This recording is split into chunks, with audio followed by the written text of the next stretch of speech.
How to get off Instacart waitlist. Hi everyone, this is Kate and welcome back to another video, and on this video we will learn how we can get off Instacart waitlist. So without further delay, let's get started with this video.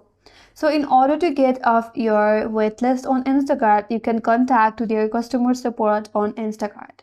So in order to contact to the customer support on Instacart, you have to visit the help center page, that is shoppers.instacart.com/help. This is the official help center for Instacart shoppers. So once you're here, you have to log into your account. So provide your login credential and then sign in with your email that you have used to register as a shopper. This helps them link your inquiry to your account. So once you're logged in, now you can use the help or chat option. Scroll to the bottom of the page and look for a chat icon or a contact us link.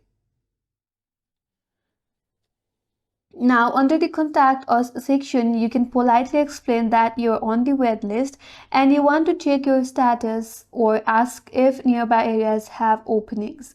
You can send them a polite message that you want to get off of your wait list on Instacart and then send your inquiry to the Instacart support center. After that, they will review your inquiry or your issue and will get back to you through email, so make sure you check their email and follow the instructions as provided by the Instacart support center, and in that way you can get off of the Instacart waitlist. And that's all for this video. Hope this video was helpful, and if you are new to our channel, consider subscribing. Thanks for watching and stay tuned for more videos.